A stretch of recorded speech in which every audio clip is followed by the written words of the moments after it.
stage. In the first 100 hours, we need to take control. We have to, secure power stations, secure the borders, and of course, liberate all of our political prisoners. The first 100 days would be a day of a stabilization in which we need to give attention and center all our efforts in our people that will have supply of power in order to have supply of fuel, to have foods, medicines, security. And certainly from economic perspective, we need to put order from this chaos.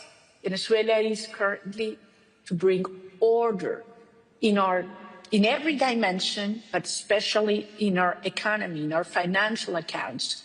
Everything will be made public because transparency is the essence of trust. And I want to convey this message of all of you that are business promoters and entrepreneurs and visionaries in this hall today. Listen to this. Venezuela is coming back, and fast. We will turn Venezuela from the criminal hub of the Americas into the energy hub of the Americas and the technology hub of the Americas.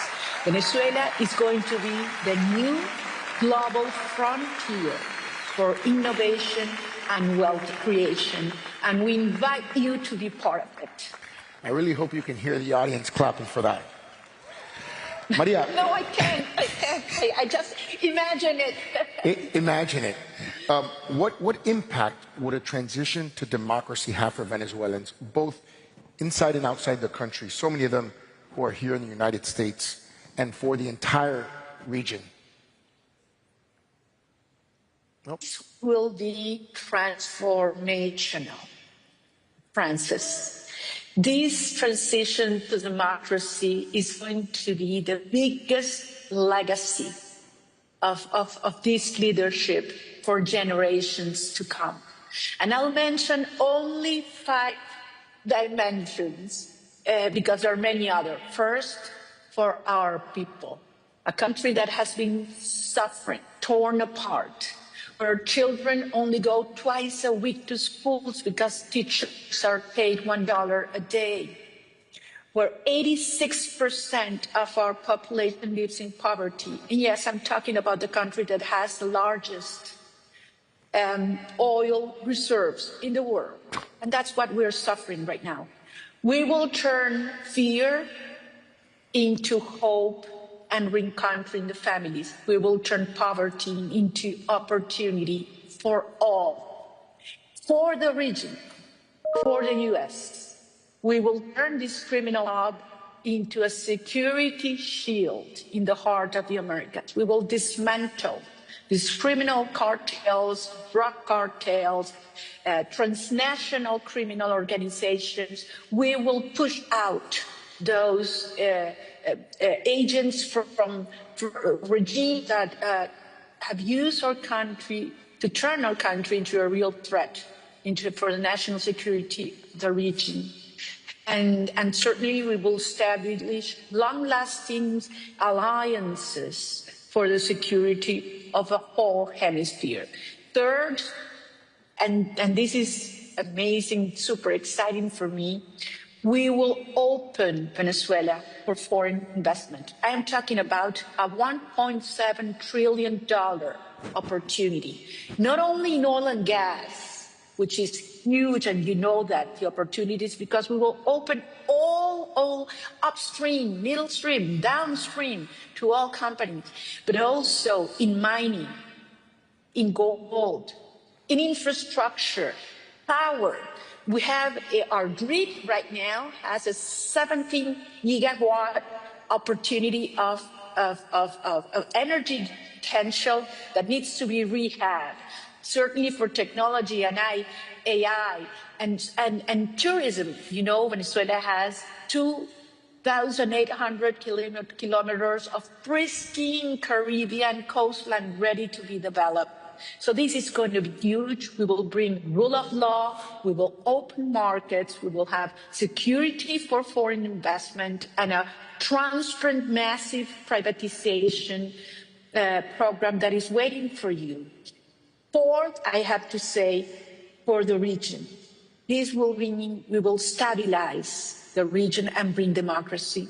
And please listen to this. Our cause, the Venezuelan cause, is also the Cuban cause and the Nicaraguan cause. Liberating Venezuela will mean that Cuba and Nicaragua will soon be free again. And for the first time in history, we will have the Americas free of communism, dictatorship, and narco-terrorism.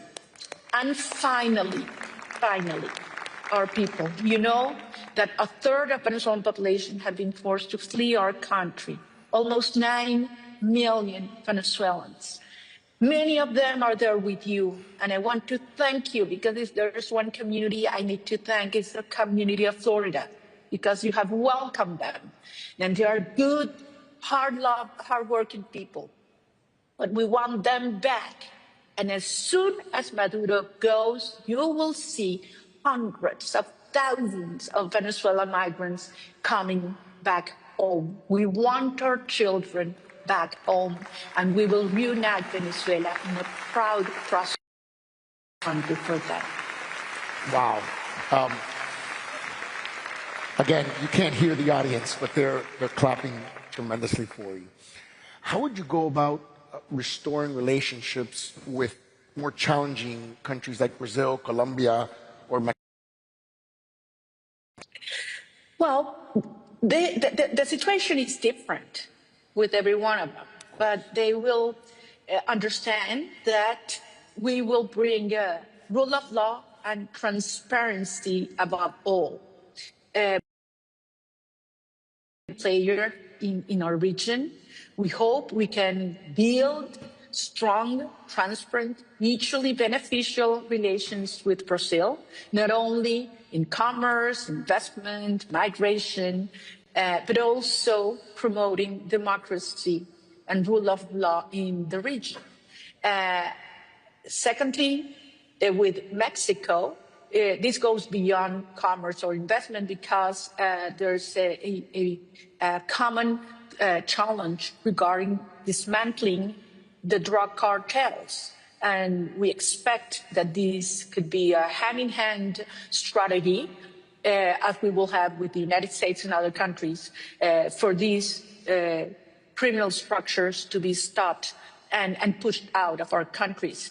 And finally, Colombia, I would say that's a vital relationship. You are aware that we share, a very vivid border that has turned into a gray zone where criminals operate freely.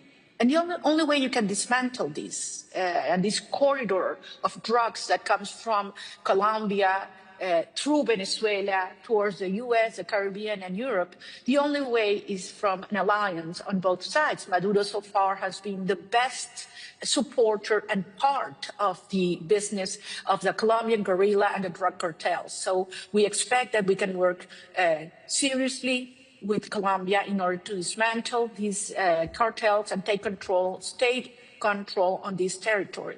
But I have to say in the case of Colombia also that Colombia has been the main recipient of our migrants, and almost 3 million Venezuelans live in Colombia currently, and they have been received as in their own homes, and they have been protected and integrated into the community and economy. And I want to thank what the Colombian society has done, and this has made us come further together. I mean, Colombia will never have peace until Venezuela is free. And our destinies are tied together. And my dream is I can go and stand in the Simón Bolívar Bridge that unites Colombia and Venezuela with my arms open, receiving thousands of Venezuelans coming back home. And that will happen soon, Francis, very soon. Wow. So we talked about your first week when you come back. What about the next 5 years? What's your vision for the next 5 years of Venezuela? Well, I will be with my family united and my loved ones in a free country. And I will tell you something, Venezuela will be the envy of the world. They would look and say, how did you do that? How did you turn a country in ruins into a beacon of hope, of prosperity, of security? I know many people feared that the destruction and devastation have been so huge in our institutions, in our infrastructure, in our resources, in our families, in our soul. But believe me, this has brought a country united as never before. We turned down the barriers the regime had built to divide us for racial or ideological or social issues. And the country is united around values, human dignity, freedom and love.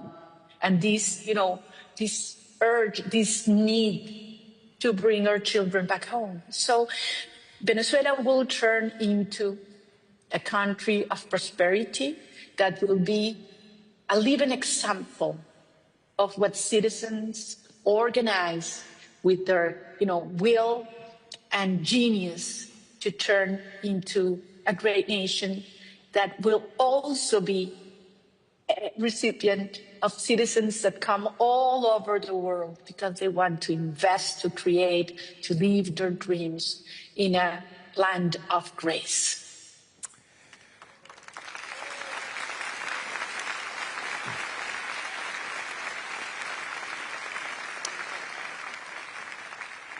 When I pause, it's because they're clapping and chanting Libertad. We spoke yesterday on the phone, and you invited me to a free Venezuela, and I look forward to that day where I can go with my wife, who's in the audience, to visit you in the presidential palace one day. We have a special moment here. You're speaking to the world. You're speaking to the Miami community. You're speaking to the Florida community in the United States. We're going to have the President of the United States here later, President Milei tomorrow. What is your message to the people of Miami, to the people of Florida, that, as you said, would probably love nothing more than just be able to go back to their country that's been destroyed by this regime? What's your message for them? Look, Francis, if there's one community in the world I owe gratitude, it's to the people of Florida. Because you have received thousands of good, hardworking, family-loving Venezuelans. You have opened your schools, your businesses, your hearts for them. They have feel protected while we work together and fight for they being able to come back. And also you have maintained this flame of hope alive, making the world understand that freedom is a universal cause, and understanding what it means liberating Venezuela in the context of Latin America and the Americas as a whole. As I mentioned before, once we liberate Venezuela, Cuba will follow, Nicaragua will follow. We will have this continent free of communism, dictatorship, and narco-terrorism for the first time in history. This is huge. So I want to thank all of you in your community, teachers, owners of businesses, journalists, and certainly your leadership, your political leadership. You have been a great friend, Francis, of our cause. I am so grateful to you. I'm so grateful to the Secretary of State, Marco Rubio, that has been, the champion of the cause of freedom and democracy in the Americas.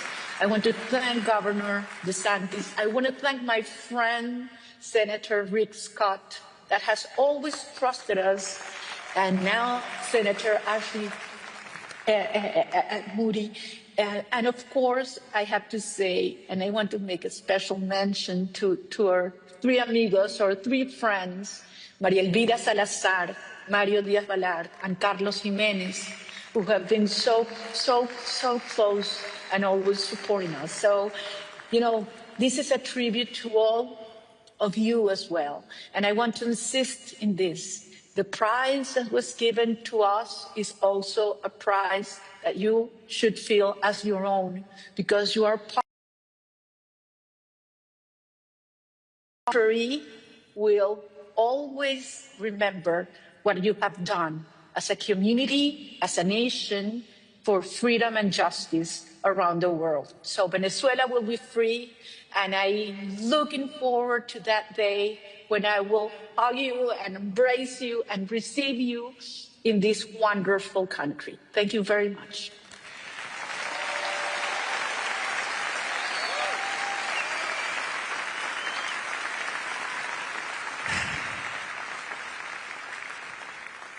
Maria Corina, thank you so much for your courage in doing this. We know you do this at tremendous risk to yourself. Thank you for sharing your words, your vision, for your leadership. Thank you for being such an example to all of us of what courageous leadership really means. And on behalf of the American Business Forum, I just want to congratulate you once again and thank you. Thank you very much. My pleasure.